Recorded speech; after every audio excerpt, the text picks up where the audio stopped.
नमस्कार, सूचस बुलेटिन में आपका स्वागत है। मैं हूं आपके साथ सपना शाह। एक नजर हेडलाइंस पर। उत्कृष्ट कार्य करने वाले कार्मिक होंगे प्रोत्साहित, भ्रष्ट कार्मिकों को नहीं बख्शा जाएगा। मुख्यमंत्री ने कोटा रेंज के पुलिस उप निरीक्षक को पुलिस निरीक्षक पद पर किया पदोन्नत और भ्रष्टाचार में लिप्त 11 कार्मिकों की पेंशन या वेतन वृद्धि रोकने के दिए निर्देश। मुख्यमंत्री आज अपने गृह नगर भरतपुर दौरे पर देव दर्शन कर प्रदेश की खुशहाली की कामना। राजस्थान के मुख्य न्यायाधीश श्री मनिंद्र मोहन श्रीवास्तव 6 फरवरी को लेंगे शपथ। मुख्यमंत्री श्री भजनलाल शर्मा के नेतृत्व में राज्य सरकार भ्रष्टाचार के खिलाफ जीरो टॉलरेंस की नीति पर काम कर रही है। मुख्यमंत्री ने कहा कि राज्य सरकार में उत्कृष्ट कार्य करने वालों को यथासंभव प्रोत्साहित किया जाएगा और जो भी कार्मिक भ्रष्टाचार या कदाचार में लिप्त पाए जाएंगे उन्हें किसी भी हालत में बख्शा नहीं जाएगा। मुख्यमंत्री श्री शर्मा ने ये स्पष्ट संदेश देते हुए रविवार को पुलिस में उल्लेखनीय कार्य करने पर कोटा रेंज के उप निरीक्षक श्री रामस्वरूप मीणा को साहसिक कार्य के लिए पुलिस निरीक्षक पद पर विशेष पदोन्नति प्रदान करने की अनुशंसा की है और विभिन्न विभागों के भ्रष्टाचार कदाचार में लिप्त 11 कार्मिकों की पेंशन रोकने, वेतन वृद्धि रोकने सहित दंडात्मक कार्रवाई के निर्देश दिए हैं। मुख्यमंत्री श्री भजनलाल शर्मा आज अपने गृह जिले भरतपुर के दौरे पर रहे। 2 दिवसीय इस दौरे के पहले दिन आज मुख्यमंत्री ने कई जगह देव दर्शन किए। इस दौरान उन्होंने डीग जिले के पुछरी का लौटा, श्रीनाथ जी और गिरिराजी तलहटी मंदिर के दर्शन किए। मुख्यमंत्री ने मंदिर में पूजा अर्चना कर प्रदेश की खुशहाली और सुख समृद्धि की कामना की। इसके बाद वे बयाना तहसील के झील का बाड़ा पहुंचे। वहां मुख्यमंत्री ने कैला देवी मंदिर के दर्शन किए। मुख्यमंत्री श्री शर्मा अपने पैतृक गांव अटारी भी पहुंचे। वहां उन्होंने स्थानीय निवासियों से मुलाकात की और स्थानीय कार्यक्रमों में शिरकत की। मुख्यमंत्री श्री भजनलाल शर्मा से प्रदेश के नवनियुक्त महाधिवक्ता श्री राजेंद्र प्रसाद गुप्ता ने रविवार शाम को ओटीएस स्थित निवास पर मुलाकात की। श्री प्रसाद की नियुक्ति के बाद मुख्यमंत्री श्री शर्मा से यह उनकी पहली शिष्टाचार भेंट थी। मुख्यमंत्री अपने निवास पर निरंतर जन सुनवाई कर रहे हैं और आमजन को राहत पहुंचा रहे हैं। मुख्यमंत्री ने आज भी अपने ओटीएस निवास पर आमजन की परिवेदनाओं को पूरी संवेदनशीलता के साथ सुना और संबंधित अधिकारियों को त्वरित निस्तारण के निर्देश दिए। राज्यपाल श्री कलराज मिश्र कल 6 फरवरी मंगलवार को राजस्थान उच्च न्यायालय के मुख्य न्यायाधीश श्री मनिंद्र मोहन श्रीवास्तव को पद और गोपनीयता की शपथ दिलाएंगे। राजभवन में शाम 4 बजे शपथ ग्रहण समारोह आयोजित किया जाएगा। जयपुर की परंपरागत हस्तशिल्प कला को विश्व स्तरीय पहचान दिलाने और स्थानीय हैंडीक्राफ्टर्स को बढ़ावा देने के लिए उप मुख्यमंत्री दिया कुमारी ने रविवार को जयपुर के कुंडा आमेर में क्राफ्ट विलेज का वर्चुअल लोकार्पण किया। उप मुख्यमंत्री ने इस अवसर पर कहा कि शिल्पग्राम के विकास से उत्पादों को बेचने के लिए स्थानीय हैंडीक्राफ्टर्स को उपयुक्त जगह मिलेगी, वहीं उनके उत्पादों को भी अच्छा दाम मिल सकेगा और अंतर्राष्ट्रीय स्तर पर पहचान भी मिलेगी। पर्यटन और हस्तशिल्प उद्योग यदि एक मंच साझा करें तो इस उद्योग के विकास की संभावनाएं अपार होंगी। उन्होंने कहा कि जयपुर की परंपरागत हस्तशिल्प कला को विश्व स्तरीय पहचान दिलाने और आधुनिक तकनीकों को बढ़ावा देने के लिए भारत सरकार और राज्य सरकार मिलकर काम कर रही है। इसके साथ ही जयपुर के अतिरिक्त अन्य स्थानों पर भी इस तरह की योजनाएं सृजित करने के प्रयास किए जा रहे हैं। 4 दिवसीय इंडिया स्टोन मार्ट 2024 के 12वें संस्करण का रविवार को समापन हो गया। प्रदेश के पत्थर उद्योग को वैश्विक स्तर पर ले जाने की एक नई शुरुआत के साथ इस स्टोन मार्ट में 2,981 करोड़ रुपए के व्यापारिक प्रस्ताव पर मोहर लगी। उद्योग एवं वाणिज्य मंत्री कर्नल राज्यवर्धन राठौड़ ने रविवार को 1 से 4 फरवरी तक चले 4 दिवसीय इंडिया स्टोन मार्ट महाकुंभ के समापन समारोह में पत्थरों की उपयोगिता दर्शाते हुए कहा कि हम रहें या न रहें, लेकिन पत्थर हमेशा रहेंगे। उन्होंने कहा कि राजस्थान की धरा से निकलने वाला पत्थर अद्वितीय है और विश्व में अपनी एक अलग पहचान रखते हैं।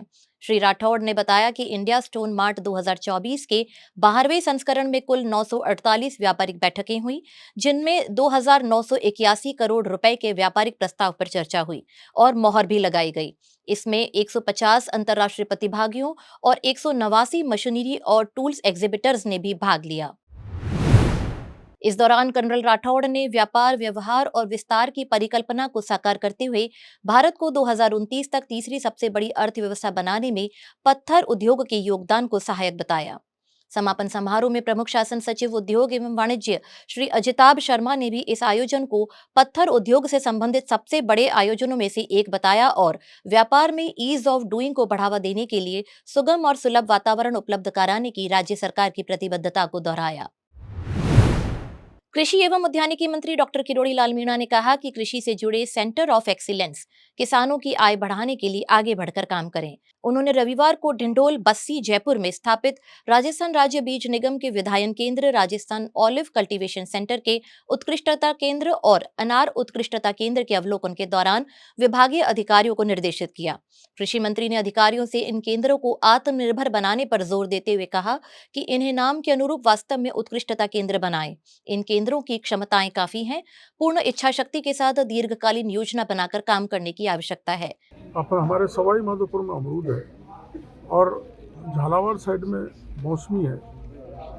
ऐसे जो फसल तैयार की जा रही उनकी प्रोसेसिंग यूनिट ज़्यादा से ज़्यादा लगे और किसान को उचित मूल्य मिले। कुछ किसान भी लगाना चाहते हैं तो वो फूड प्रोसेसिंग यूनिट लगाएं, इसके हम दरवाजे खोल रहे हैं। मैंने सवाई माधोपुर में देखा है कि किसान अमरूद तोड़ कर ले जाता है और दौड़ दाड़ के आज़ादपुर मंडी में उसके साथ बार्गेनिंग होती है और उसको उचित मूल्य नहीं मिलता।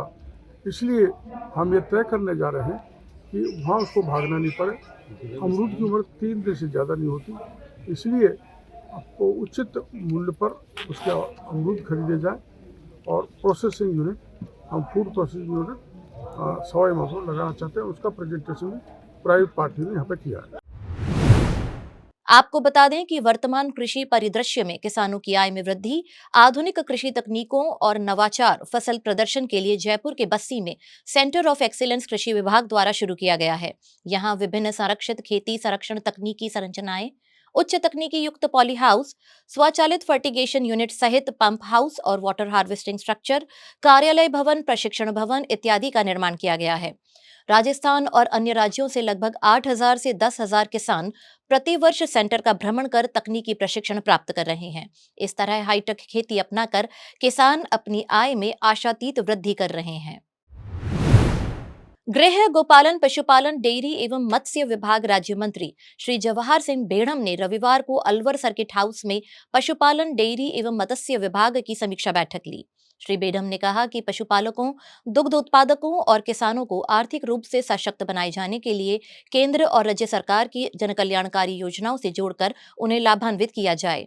उन्होंने 2 माह में जिले के सभी पशुओं को खुरपका और मुंहपका रोग की वैक्सीन लगवाना सुनिश्चित करने के भी निर्देश दिए। उन्होंने नस्ल सुधार कार्यक्रम के तहत जागरूकता गतिविधियां आयोजित कर पशुपालकों को नस्ल सुधार के लिए प्रोत्साहित करने, भूमिहीन पशुपालकों का ब्लॉकवार सर्वे करने के भी निर्देश दिए। राज्य मंत्री श्री बेढ़म ने इस दौरान अलवर में गुर्जर छात्रावास भवन का शिलान्यास और भामाशाह सम्मान कार्यक्रम में मुख्य अतिथि के रूप में शिरकत की।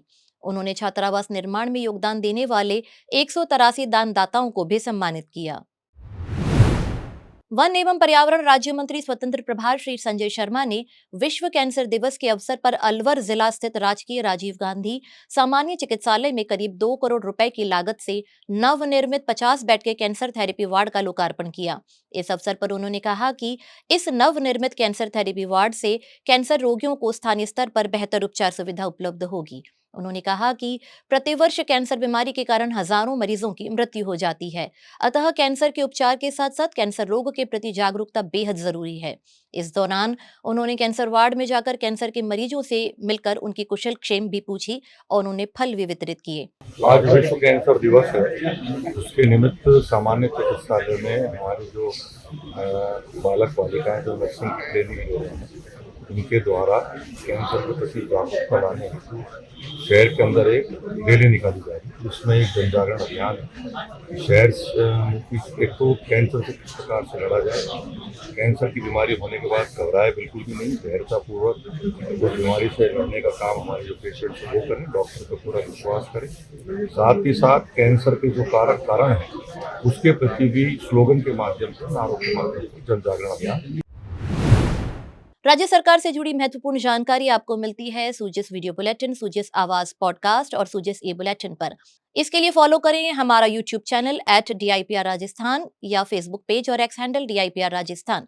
आप सुजिस ऐप भी डाउनलोड कर सकते हैं। आज के बुलेटिन में फिलहाल इतना ही, फिर होगी आपसे मुलाकात। नमस्कार।